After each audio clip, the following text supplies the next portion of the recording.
Well, welcome to WebTalk. Well, here we are once again. It's 7 o'clock on Tuesday night, Chris, and welcome to our show, Talk Around the World on Rains Broadcasting. Going to be a lot of fun tonight. It's going to be lots of fun. A lot of exciting things happening tonight, including the introduction of a new federal political movement. That's right. And could even be provincial as well. Well, you know, I got a few things here I'll show you. We were out today and we noticed that their signs were going up. Oh, really? Yeah. And there's a young woman there with one, and we'll see. We noticed that there was one outside of the City Hall. Oh, my goodness. Here, let me just go through to it here. Yeah, yeah. And that's their sign. I like it. The peace sign, and it's the Alien Abduction Party of Canada.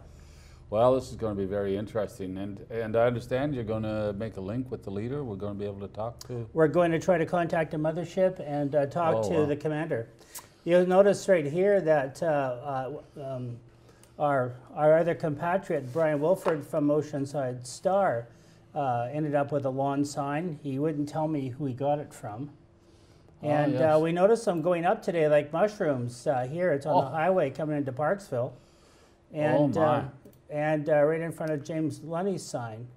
There actually will probably be a lot of votes for the AAP. I guess it's called AAP. But they're not on the federal list of It will be APOC, I guess. AAPOC. APOC. Okay. Well, we're going to introduce the party, I guess, a little later, and I understand they may even have as many as 308 candidates. They could? Right across the country. Yep. In addition to that, however, we've got some, after we get through this interview, we've got a lot of issues on the federal scene and the BC provincial scene going, and we hope to get a lot of conversation tonight. We did the last few weeks on this, and some serious things happening federally. Poll results are out, showing the Conservatives with a fairly large lead, but it goes up and down. Depends on what happens, what issues. Depends on what scandal the day comes out. Who's got the best scandal? And many Canadians against the election, the federal election. You just have to walk down the street, which I've been doing quite a bit because I don't get out much, so I've been trying to. I see. Yep. So and talking to people, and I can't find anybody that wanted an election. No, including me, and probably you. No, I think it's a waste of $400 million. And healthcare still on the top of the list, and it's been that way for decades now. It was that way when I got into politics in 1990. Yeah. So that hasn't gone away. And Canadians opposed to usage-based internet billings. Yeah, we've been through that. I did an editorial on the CRTC and their involvement in that, and the 4 or 5 players, big players in the market, Shaw and Rogers and that, who were trying to introduce user-based billing. And my feelings on that were that they were effectively taking control of the internet, you know, 4 or 5 corporations, and that they would, if they got user-based billing, be able to control what strata of Canadians have access. Because what they were doing was setting the bandwidth, which is, you know, basically like the amount of water you can pour out of a hose. The bandwidth, they were going to restrict the bandwidth so that people would bump up against the top end of that quite quickly if they were downloading a movie or whatever. So, you know, a working family, would soon have a bill that was astronomical. Very similar to the smart meter thing. That's what's going to happen there with hydro as well. That'll happen. That'll happen. And Canadians speak out about political parties, what their feelings are. We've got some information on that, some data through polling, and it's not good. No? No, not good. Now, provincially, a whole bunch of things happening in British Columbia. Kamloops, North Thompson, the exercise for recall failed. The exercise for recall in Comox Valley failed. So we want to talk about what the effects of that is. Why aren't people interested in recalling? Why have a recall exercise in the first place? What was it necessary? John Cummins declared the leader of the BC Conservative Party. What effect that has on Christy Clark's Liberals? Plus, he makes a great truck motor. That's right. Yeah. Diesel. And the Christy Crunch ads. very, very interesting. I saw one today. They're very funny. Last little part with the BC Rail indicator on there. We're going to have a good talk about that because right across the country, people are saying that that was very, very interesting. It was some of the brightest political ads they've seen. Instead of hitting on somebody directly and these negative ads, it was kind of funny. It shows the NDP has a sense of humor. Somewhere along the line. Yeah, no, I mean, they're going to need it because the Liberals are trying to steal their platform. Yeah.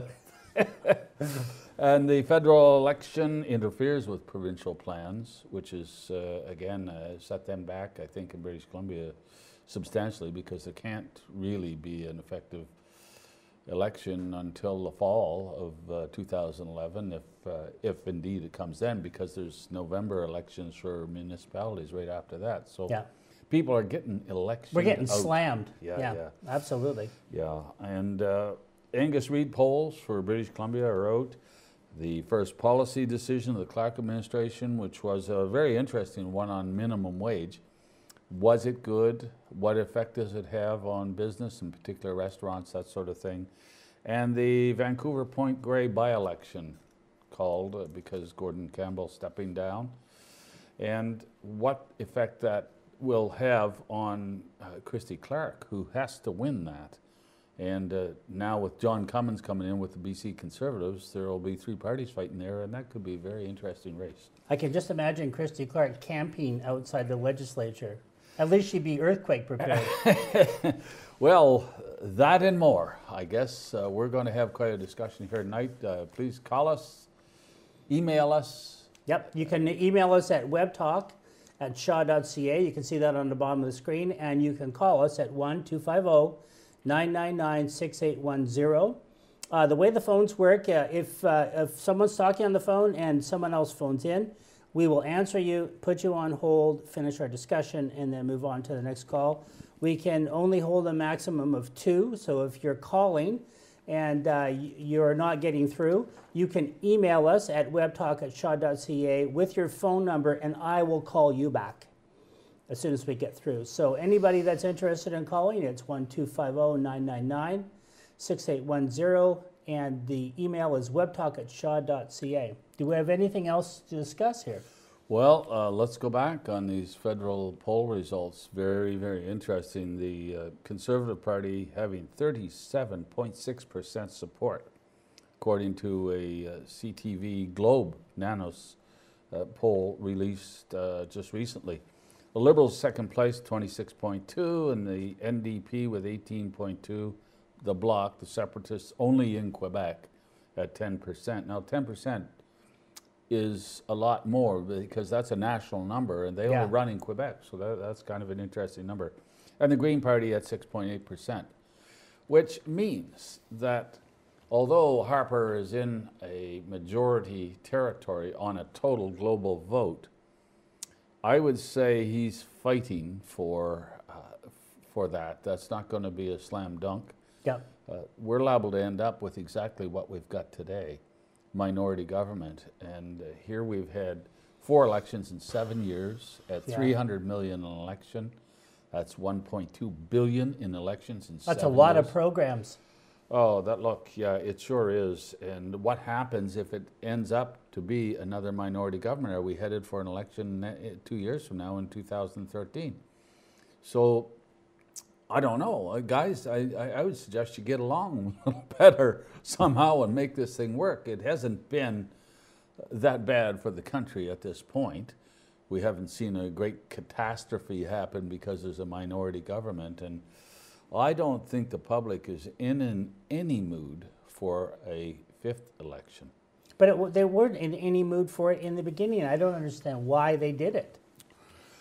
Well, I have theories on that and my own theories, but... well, I guess that's why we're here. Let's give them one. Yeah, well, look, why on earth would the NDP, who aren't going to get a lot more seats, or the Bloc, who don't care, really. Yeah, but they only stand to get a few seats either way, win or lose. Yeah.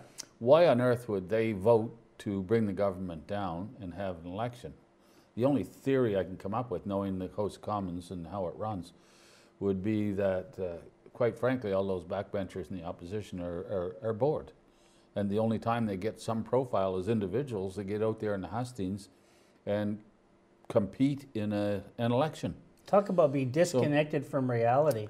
Yeah, well, that's I can't think of any other reason for them going to an election. They know they're not going to end up being government. They know they're not going to end up being official opposition. That sort of thing that would help them in their profiles. They just know there's going to be another election, and they go all over again. The consequences of this, though, what happens when an election is called in the House of Commons, all of the legislation that's on the table being worked at, all of the committees that are established, that all disappears, that goes. It costs a fortune to restart these things, right? Well, you've got to start all over. The bills that are there, you've got to reintroduce bills, you've got to, all the private members' bills, and some of those tend to be a little better than the government bills. They all disappear. You start all over with a process. You've got to renominate people for committees. The whole thing just starts all over again. So you lose probably 2, 3, 4 months doing that exercise. So if you look at this House of Commons is only set for 2 years, and they've had a number of breaks, plus they've had to organize and then unorganize before an election, they haven't really spent a lot of time looking after business. And I think the House of Commons has got to get its act together. It's just too much downtime. Way too much downtime. So this poll that you were looking at, is this a consolidated poll over many different pollsters, or is it from one, just Nanos? This one is Ipsos Reid is very similar to it. The Nanos Research one is very similar. Ecos a little less so. So they're basically all in the same area. But what happens is a poll is just exactly that, an opinion at any given time in the history of our country. So it could be a bad day, a bad news week, could be anything. And what they're really saying is it's close, but it's likely going to be a minority government, possibly a majority, but there's got to be a lot of work. How do we punish them for doing this? How do we punish our MPs for doing this? I mean, this is nobody wanted this. How do we punish them? What do we do? You don't.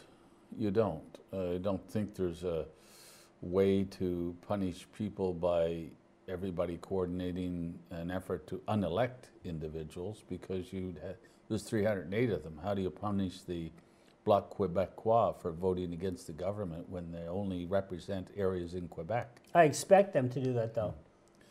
The parties I'm irritated with are the NDP and Liberals for doing that, because the polls were clear, even when they pulled them down, that it was likely that they would not move very much. So what would be the point? The only way to punish two parties like the NDP and Liberals would be to unelect them, give the Conservatives a majority, and then you're not going to see an election for a minimum 4 years, surely, and give Harper a majority. Now, there are those that would say we don't want to give Harper a majority. Yeah, but so in doing that, you take their whole platform, and I don't think they've been all that clear on a lot of what their platform would be. With uncontrolled power there, they could do a lot of things that at least half of Canada wouldn't like. Yeah. So I don't know. The process limps along is what happens, and the cost of the process gets more expensive by the day. When they do things like this, having been out there all that time, does it ever make you feel embarrassed?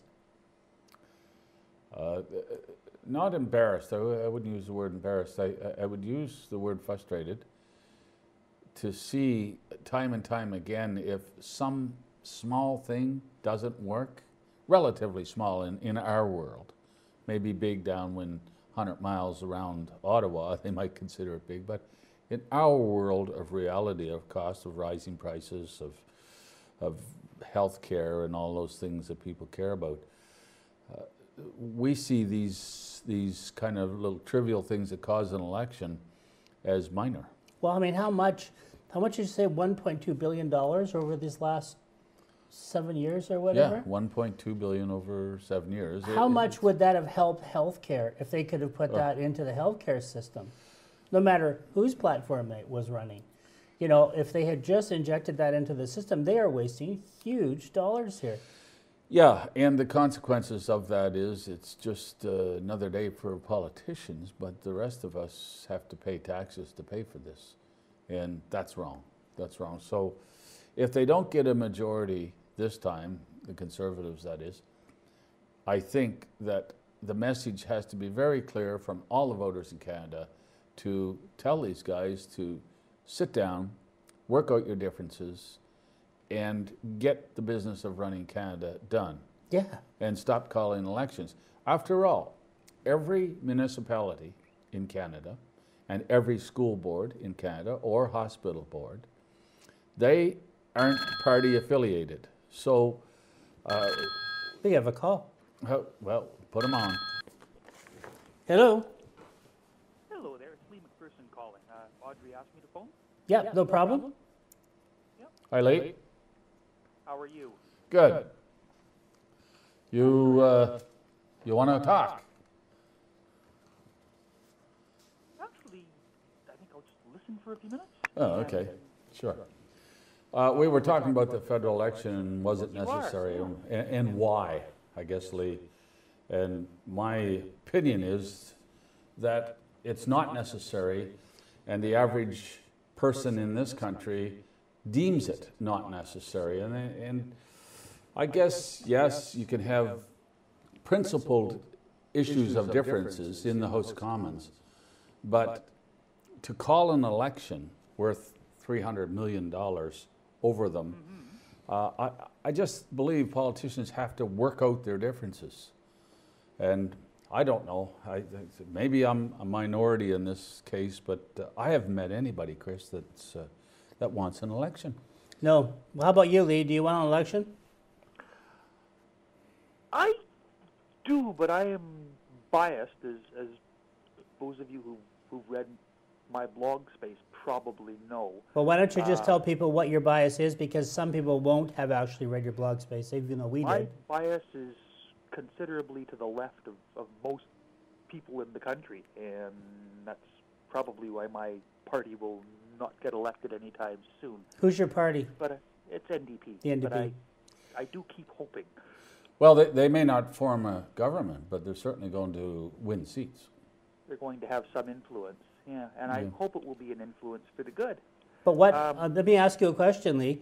Like, I'm pissed off that they actually called it an election, because it doesn't, by the poll numbers, it didn't look like there was going to be much movement for anybody. And the NDP's influence will probably not increase too much more over what it already is. And they do have an influence, if for no other reason than they're providing a policy platform for the Liberals to steal. Do you agree? I think the Liberals are welcome to steal it, and it's about time that we had a change. Yeah. I'm not sure the change will be to my liking. Yeah. Well, you may end up with a majority PC government. I mean, people are, I mean, the electorate, I mean, like we were just talking about, I don't know if you heard us, but it's $1.2 billion has been spent over the last 7 years. And as an NDPer, you know, I would imagine that you'd want some of that stuff to go into healthcare and things like that. That would have helped a lot of people. It would have helped a lot of people, but a lot of the campaigning was going on considerably before the election was called. You mean by the government? By the government, yeah. Yeah. I don't think the NDP has a lot to gain out of this election, to tell you the truth. And I just am beside myself as to why. I can see the Conservatives wanting to have a majority. They don't want to put up with this opposition anymore because they have to listen. They have to listen, quite frankly, to a minority government. Has to listen more to the opposition. But I just don't think the Bloc or the Liberals or any of the opposition parties have thought this one out in terms of, well, what can we actually change? What happens if the parties go back in the same relative positions they had been before? What happens if there's another minority government? What do you think of that? what I think of that is that you work with what you have, and you hope for better the next time. Well, why not work with what you had before. 2 months ago? And instead of incurring $400 million worth of cost for an election. There is a chance that you can do better, and that's what you hope for. That's a pretty expensive dream. That's a pretty expensive dream, but... You think that's what it's all about? That's why they pulled them down? Because the polls didn't seem to support them doing that. Well, I'm never sure about how polls are read. They're usually right, but yeah, they could be wrong. Just got to keep hoping. So tell us a little bit about your blog, Lee. A little bit about my blog. My blog is called Limited Vision. It is about anything that I decide it's going to be about on that day. and on the day like that, that's not limited vision. It depends how much coffee you have in the morning? Depends on what I've had for coffee in the morning. It's usually inspired by a dark roast. Well, you know, that's what I find interesting about politics. It seems like no matter what party you're in, it all seems to be inspired by a dark roast. Yes. Yeah. Unfortunately, on the day that Audrey was reading it, I was writing about the election, and she might have thought that I was well-informed or at least well-spoken about it.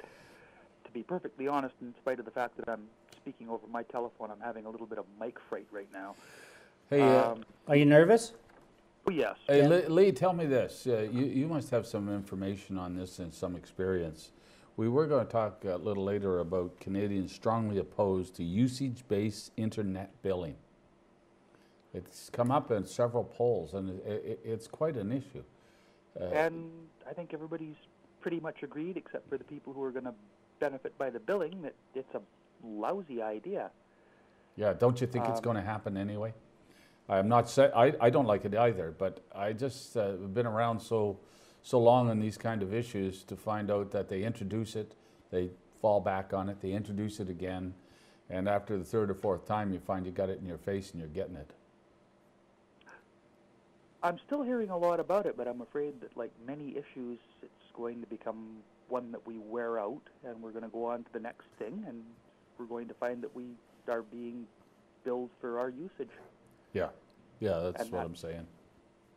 An unfortunate thing. I really am opposed to this, and not because, I mean, for example, with our business, we can afford to do it. I have a premium commercial package, and so, I mean, I can upload and download basically as much as I can manage, and I'm paying for that with a business. But the thing that really bothered me was that with this system, it allows 4 or 5 major companies to effectively control the internet, to squeeze it off, to turn the tap off. It's like, you know, controlling your neighbor's water.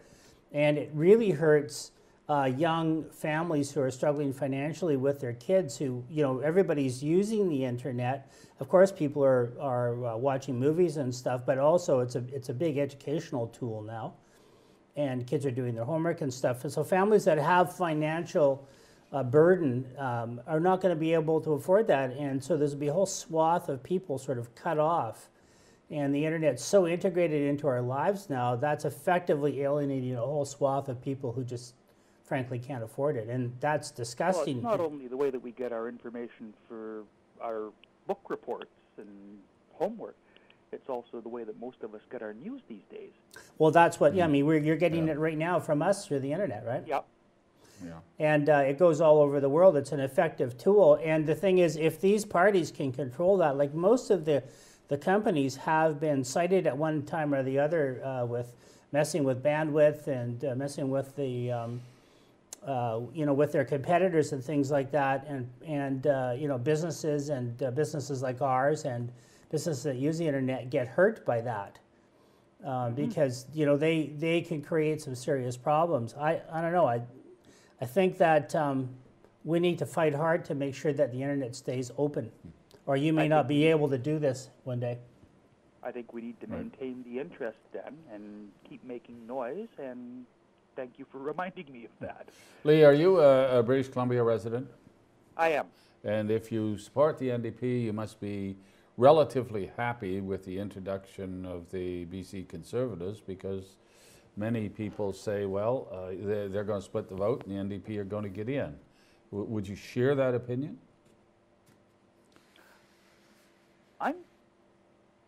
Or are you going to beat them all on your anybody getting involved in politics, and I really am hoping that the NDP are going to score big provincially. Yes. And I don't actually feel that the vote split matters as much as the vote does. Well, it could very well lead to a more defined political scene here, because hopefully with the BC Conservatives coming in, it will define what conservative is, and the people in the Liberal Party who are really, really conservatives will move more to the right. So you'll have a more defined middle and a left and a right, and people who would vote for the Liberals now because they're confused would probably vote for the NDP. Like that, they're left of center.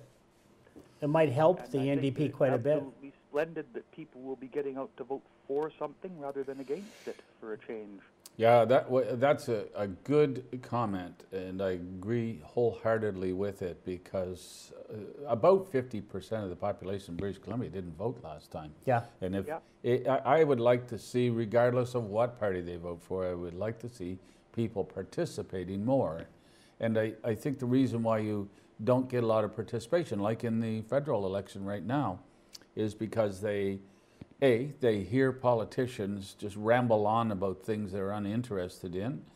B, the politicians never seem to come across with their commitments. And C, there's just too damn many elections.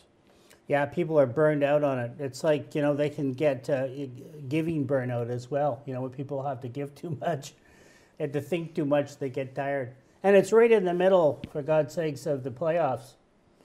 Well, there is that. The bastards. Yeah, there is that. How un-Canadian of them. Traditionally, we seem to have split the electorate down the middle, and there are people voting less for what they believe than against what they're afraid of. Yes, yes. Yeah. And I'm hoping that this time it's going to change. Well, hopefully a lot of people will start to pay a bit more attention to their citizenship and know more about what they believe. I was happy to see this voting compass. Have you tried that yet?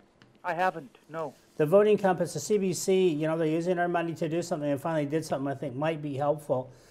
Basically, you get online and you answer 30 questions. And what it does, it helps clarify sort of where your position is relative to the party's platforms. And it gives you a clear, and it lets you know quite quickly when it asks you questions about certain topics. If you don't know something, hopefully it'll help people to get motivated to find out so they can make an informed decision. Because I think voting for a party on one issue, like gun control, the right, the long gun registry, for example. Right. People are going to vote simply on that issue, and in the long run, it's a pissant little issue compared to some of the other things that we're facing, financial. So anyway, I think we need to go to break here. Thank you. All right. Well, thank you very much. And we'll talk to you, and stay tuned. We're going to talk about this stuff all night long here. You have a great night. Okay, thank you, Lee. Bye. Take care. Bye. We are going to go to a break, but you were trying to make a link with the leader of this new party. With the commander. With the commander. Yes, that's right. Is he? Are you talking about a military commander, or is that his name? He calls himself the intergalactic relations supervisor, and they call him Commander Tis Diha. Tis Diha. So I guess he does have a military position. Okay. And have you got that link ready to go? I have to get it set up. That's why we're going to go to break, and there'll be a few local commercials. Please watch them because they're your local people. And when we come back, we will be going to the commander. Stay tuned. God You're willing. in for it. And if I can get him to take on some questions and answer them, let's see what happens. That's what he gets paid for, apparently. Okay. Bye-bye.